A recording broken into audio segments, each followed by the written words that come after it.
म पेसाले स्वास्थ्य कर्मी माछापुच्छे गाउँपालिका वडा नम्बर 2 भुर्जुङखोलामा बस्ने हो। यो ठाउँ सेराकुना भन्छ।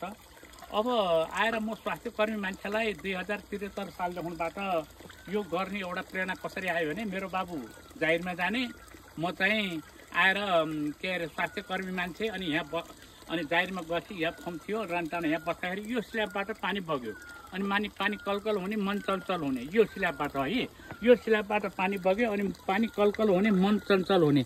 यहाँ त एउटा कुरा केही गर्यो भने ठिक हुन्छ होला भन्ने लाग्यो। अनि म भन्नुपर्दाखेरि के थियो भने सानोमा म खोलामा घट्टो बनाएर खेल्ने, केटाकेटीमा घट्टो बनाएर खेल्थेँ। अनि यो पानी केही गर्नुपर्छ होला भन्ने भयो र अनि मैले धेरै कोसिस गरेँ। पोखरा जान्छु, म मोटरसाइकल चढ्छु, पोखरा जान्छु, एउटा मेसनरी स्टोरमा बुझ्छु, ट्रेनरलाई थाहा हुँदो रहेछ। अनि चाहिँ इलेक्ट्रिक दोकानमा बुझ्छु, थाहा हुँदो रहेछ। अनि ठुल्ठुला त्यो चाहिँ लेस मेसिनहरूमा जान्छु, त्यहाँ पनि तिनीहरूलाई थाहा हुँदो रहेछ। अनि यो कसरी होला भनेर कोसिस गर्दा अनि आएर अनि एउटा मेसिन मसित के अरे चाहिँ 2 kb को डाइनामा पाएँ, भानु काँटा ल्याएर अनि चलाएपछि नि के अरे मदानी पनि ठिक्कै गरेर हालेको हो। अनि घुमाएपछि मेसिन त घुमे, बत्ती बलेन। अनि यो कारण के रहेछ भनेर भनेको त आएर तपाईँको के भने 1450 RPM नपाइकन कुनै मेसिनले प्रतिक्रिया दिँदो रहेछ। त्यो 1450 RPM पुगेपछि बल्ल मेसिनले म यो गर्छु है भनेर भन्दो रहेछ। तपाईले त्यो बारेमा नलेज थिएन? म स्वास्थ्य कर्मी हो नेपाल सरकार। भनेपछि त्यो RPM कति रहेछ त तपाईले ल्याएको? मेरो 1450 RPM थियो है। त्यसको मेसिनको 1500 RPM थियो। तर हुनुपर्ने कति रहेछ? 1450 RPM भएपछि उसले आफ्नो प्रतिक्रिया जनाउँदो रहेछ। भनेले अब त बढी चाहिँ छ नि त, किन फेरि घटी भयो पो? घटी यसो भयो के भने 1450 RPM पुगेपछि चाहिँ आएर उसले आफ्नो प्रतिक्रिया देखाउँछ। त्यो प्रतिक्रिया देखाउन बढी पनि हुनु भएन, घटी पनि हुनु भएन होइन। बढी भएर त झन् राम्रो भयो, घटी हुनु भएन। अनि बढी थियो त होइन, यसो हो मेसिनको त बढी थियो, तर के भने त्यो 1500 RPM को थियो चाहिँ आएर 1450 RPM पुग्यो कि हामीले एउटा उसले RPM नाप्ने पनि एउटा मेसिन हुँदो रहेछ। थोरै कम्ती भए पनि इनर्जी दियो र अनि चाहिँ त्यो भयो र अनि आएर तपाईँको चाहिँ त्यसरी मैले 2000 चाहिँ अनि त्यहाँ ल्याउँछु अनि घुम्छ अनि बत्ती बल्दैन। अनि के रहेछ भन्दाखेरि मेसिन किनेर पनि हुँदो रहेछ, मेसिन घुमेर पनि हुँदो रहेछ। यो जुन पानीको भोल्टिकलको जुन पानीको बहाव हो त्यसको पनि कुरो मिल्नु पर्दो रहेछ। अनि मेसिन अनुसारको मेसिनको ओजन, मेसिनको चाहिँ बेस जुन बस्ने ठाउँ हो त्यसको स्थल अनुसारको पनि आएर तपाईँको चाहिँ टर्बाइन हुनुपर्दो रहेछ। अनि त्यो टर्बाइनलाई दिने छिर्का दिने नोजल भन्दो रहेछ। यो 3टा कुरामा त अब म मेसिनको पाटोमा जान्दिनँ, मलाई खास भन्नुहुन्छ भने वेरिङ गर्न नै आउँदैन। तर के भने आएर चाहिँ मेसिनलाई घुमाउनको लागि यी 3टा कुराको आवश्यक, पानीको भोल्टिकल, टर्बाइन र नोजलको। यो कुराहरू मिलायो भने मेसिन त जेनेरेटरबाट इलेक्ट्रिकबाट बाल्ने हो, तर पानीको RPM पानीबाट बाल्न म 2073 साल वैशाख 31 गते सफल भएँ र त्यहाँ एउटा बाली राखेको छु। पहिला मैले यहाँ यो बालेपछि यो मेरो 3टा घरमा साह्रै पिकनिक चल्यो। अनि त्यही आउने मान्छेहरूले लय पहिला जस्तै यो चाहिँ यहाँ पहिला मेसिनै फिट गरेको नट बोल्ट हो। अब यहाँ ओ बाजे तपाईँको त पानी जोस्ने बत्ती बल्ने रहेछ, हाम्रो त यो बत्ती निकाल्ने त धेरै लफडा हुन्छ, तपाईँको त पानी जोस्ने बत्ती बल्ने रहेछ, यो मेसिन दिन मिल्छ भने दिनुहोस् न भनेर भने यहाँ पिकनिक आउनेले 2-3वटा उठाएर लए। अनि मैले अरू 4-5 ठाउँमा पनि जोड दिएँ र अनि आएर त्यसरी भने अब म यो विषयमा अब म हेर्नुहोस् है, अघि हामीलाई पानी चाहिँ यो पाइप ठुलो पानी हामीसित अहिले थोरै छ। अहिले अब वैशाखको चाहिँ आज हामी 14 गतेमा छौँ, अहिले यो सुक्खा समय हो, पानी पनि परेको छैन। हामी त पानी थोरै भएको हुनाले हामीले चाहिँ अब त्यहाँ खोलेपछि त्यहाँ यो टर्बाइन घुम्ने भयो। अब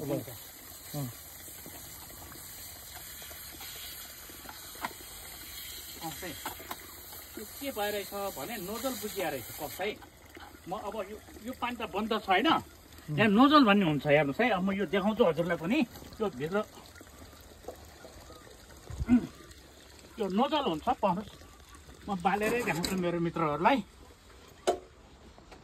जेनेरेटरको चाहिँ कोस्ट कति परेमा ल्याउनु भयो तपाईले? यो मैले यो पाउँछ यो के भने म अहिले यो विषयमा सबै बताउँछु। यो जेनेरेटर होइन, यो 3 फेज मोटर हो।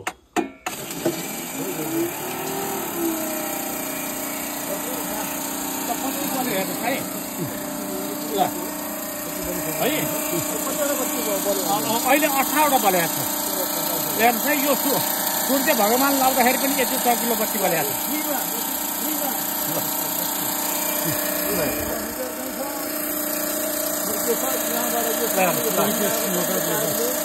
यो 3 फेज 1 HP को 3 फेज मोटर हो यसलाई मैले चाहिँ आएर त्यहाँ क्यापेसिटर डायलहरू राखेर यसलाई चाहिँ डिसी करेन्टलाई एसीमा कन्भर्ट गरेर बत्ती बालेको अब यो कति समयसम्म बोल्छ यो अब अहिले भोलि बिहानसम्म यो हामीले के भने बेलुका 5 बजे 6 बजे खोल्छौँ र बिहान 7 बजे बन्द गर्छौँ अहिले त अब हामी दुसैमा छौँ र अहिले एकछिनपछि हामी बन्द गरौँला हामीले नेपालभरि बत्ती बालेको सिस्टम यही नै हो त ठुलो भएर ठुलै हो यो हाम्रो चाहिँ सानो भने जस्तो यो लगानी कति लाग्छ तपाईँ यो यहाँ अब मेरो के भने मेरो मेन कुरा के हो भने यो मिसिनलाई त 12-15 हजार पर्छ अनि टर्बाइनलाई 12-15 हजार पर्छ टर्बाइन पनि यो अनुसारको बनाउनु पर्ने हुन्छ है अनि यो प्यानल बोर्डको अनि चाहिँ आएर तपाईँको चाहिँ यो के अरे जुन क्यापेसिटरहरू सबै गरेर मैले आफ्नो दुःख शान्ति गरेर यो 25वटा बत्ती बालिदिन्छु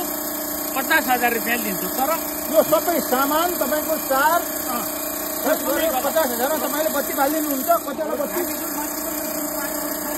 तपाईँको हो यो गेटवेलदेखि उँधोको सामान मेरो तपाईँले 50,000 तपाईँले दिएपछि तपाईँले सबै सामान ल्याएर फिटफाट गरेर 25 बत्ती तपाईँले बालिदिनुहुन्छ 25वटा बत्ती बालिदिएर 50,000 रुपियाँ लिने मान्छे हो त्यसपछि उनलाई 0 कस्ट अरू केही खर्च आउँदैन अब यसको खर्च भनेको म एउटा यस्तो खर्च के हो भने यो यसको खर्च भनेको पानी हो पानी ढिलो हुनुपर्छ अनि त्यसपछि यो मिसिन हो यहाँ र यहाँ चाहिँ बेरिङ हुन्छ 2 वर्षमा 100-150-200 रुपियाँ पर्छ एउटा बेरिङलाई त्यति मात्रै फेर्ने हो अनि अरू पर्दैन अनि त्यसरी यो 25वटा बत्ती साथ अरू फ्यानहरू टेलिभिजनहरू के छ यो पाइप वरिकोले चलाउँदाखेरि दही मसिन मजानी पनि चल्छ दही मसिन मेसिन पनि चल्छ ठाडो खालको फ्रिज पनि चल्छ के अरे त्यो कोकलाको के त्यो बत्ती बल्ने चाहिँ फ्रिजहरू ठाडो खालको मोडलको फ्रिज चल्छ अनि चाहिँ आएर तपाईँको एलइडी खालको चाहिँ टिभी चल्छ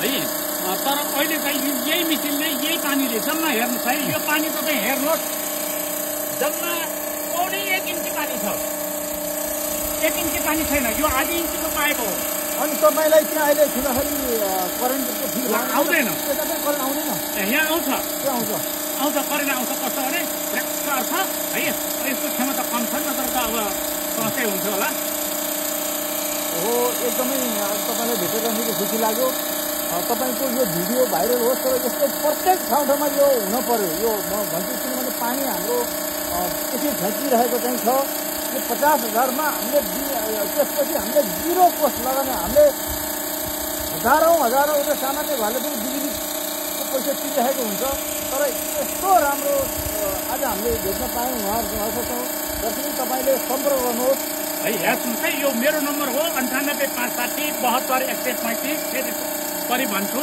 98,560,72,135 र 98,191,58,648 यो 2टा सिम चलाउँछु मैले र यो नम्बर मेरो हो अब मुख्य कुरो म के भन्छु भने यो हामी नेपाल अधिराज्यमा बस्ने मान्छेहरू हामी पहाडी भेगमा हो कुना खोल्सामा चाहिँ हाम्रा ठाउँमा पानी छ यो पानीबाट प्रविधिबाट गर्नुभयो भने हामी केन्द्रीय प्रसारण लाइनको जुन हामीले चाहिँ महसुल तिरेर चाहिँ बत्ती बालिरहेको छौँ त्यो अलिकति राहत हुन्छ किनभने केन्द्रीय प्रसारण लाइनको बत्ती अब अलि लामो दूरी ट्रान्सफर्मर त्यहाँको लामो दूरी भयो भने बर्खायाममा कडङ एक ठाउँमा गऱ्यो भने लाइन जान्छ तर यसमा चाहिँ एउटा के भने यसमा पनि चट्यानबाट डर हुन्छ तर के भने अर्थिङ राख्नुपर्छ हामीले अर्थिङ राखेपछि पछि पहिला राखेको मिसिनको अर्थिङ त्यो मिसिन सिधै गयो अनि मैले यो राखेको छैन नहुने कुरा म बोल्दिनँ अहिले यो अर्थिङ बेगरकै चलिरहेको छ है अब यति चल्टिलो बत्ती परेको छ यो कुना खोल्सामा पानी हुने मान्छेहरूले जम्मा 1 इन्ची पनि छैन पानी हेर्नुहोस् त ल यो राम्रोसँग हेर्नुहोस् यो 1 इन्ची पनि छैन पानी ल हेर्नुहोस् यो 1 इन्ची पानीबाट हामी बत्ती बाल्न सफल भएको यहाँलाई धेरै धेरै धन्यवाद आफ्नो अमूल्य यस्तो व्यक्ति पनि हाम्रो नेपालमा हुनु रहेछ भन्ने कुरा मेरो नाउँ अहिले के भने यो किरण पौडेलको युट्युब च्यानलमा बिजुली बा भनेर सबैले बोलाउने बेला अनि बिजुली बा भन्छन् अहिले यहाँ गाउँमा पनि थतौरे केटाहरूले बिजुलीमा भनेर भन्न लाग्छन्। म पेसाले त स्वास्थ्यकर्मी हो कि अब म 32 वर्ष नेपाल सरकारको जाहिर खाएको मान्छेले यो विषय होइन मेरो, मलाई यो थाहा थिएन। तर के भने पानी चञ्चल मन चञ्चल भएपछि म उपाय खोज्यो भने मैले यसरी बत्ती बाल्न 2073 साल वैशाख 31 गतेबाट बाल्न सफल भएँ। हस्, आफ्नो अमूल्य जानकारी दिनु धेरै धन्यवाद।